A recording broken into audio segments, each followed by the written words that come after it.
The question is, professionally, as a writer or as an activist, what are the biggest challenges you have faced?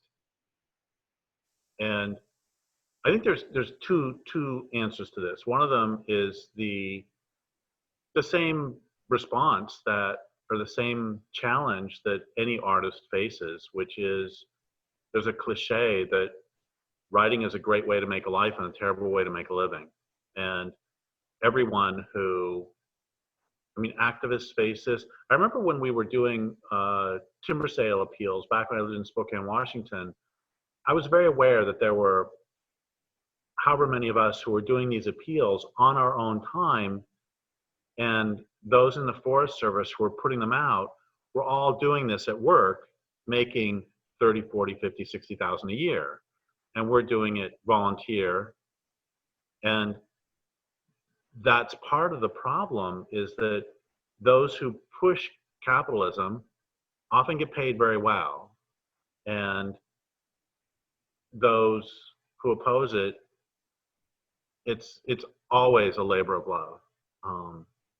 And very rarely do any people get rewarded for this. And it's the same with art, that yeah, there are a few who can make a living at it. And in no way do I begrudge them that living. I think it's fabulous when a writer can make a living at it. It's really challenging. And I've met so many artists over the years who, when we get together to talk, the first thing we talk about is not, about your muse. It's like, how do you pay the rent? What do you do? What's your side gig that allows you to do that? So that's one challenge. And then the other challenge I find really fascinating is that I've gotten a lot of hate mail over the years.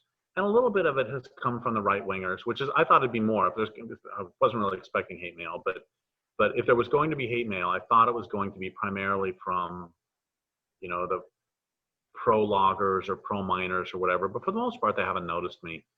But the group that I've gotten a lot of hate mail from over the last 20 years have primarily been what I would call lifestylists.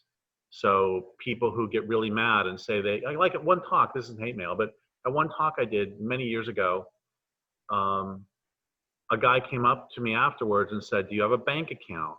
And I said, "Why are you asking?" He said, "Because if you have a bank account, I can ignore everything you say." And I was thinking, why don't you just ask me if I'm wearing a sweater? Because if I'm wearing a sweater, you can ignore everything I say. There's this, and I've seen this a lot. I have some I have some strong disagreements with, say, Bill McKibben, and I disagree with a lot of what he's promoting, but I've seen people criticize him for flying to do talks. And that's just ridiculous, that whether he flies to do a talk is not the point, because you expect us to take on the dominant culture and to do it walking. I mean, I'm not actually interested in purity. I love this line by Lee Keith, that the task of an activist is not to navigate systems of oppressive authority with as much personal integrity as possible. The task of an activist is to confront and take down those systems of oppressive authority. And you do it using whatever means you can. So I've had lots of people. I've had anti-car activists get really mad at me because I drive a car.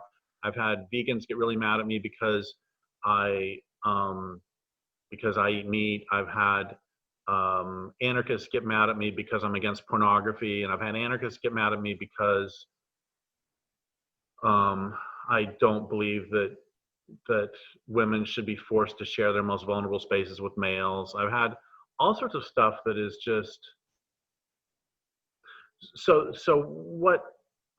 it's just very interesting that I have gotten so much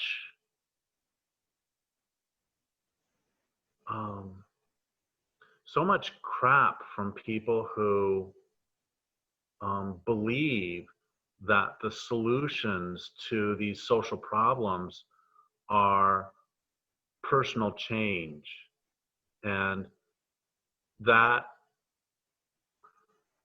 I understand the profound philosophical difference between believing that the way you change society is to compost or ride a bike, and those who believe that the way to change a society is to confront and take down those systems of oppressive authority. And I don't believe social change happens by example. And that has been a significant, and another thing that blows me away about all the hate mail I've gotten over is like, I don't send hate mail to the people who believe that you can change society just by composting. I'm like, great, I disagree with you. So that's the thing, is if you disagree, and if you think that that the way to change society is to ride a bicycle, then ride a bicycle. And if you want, write a book about it.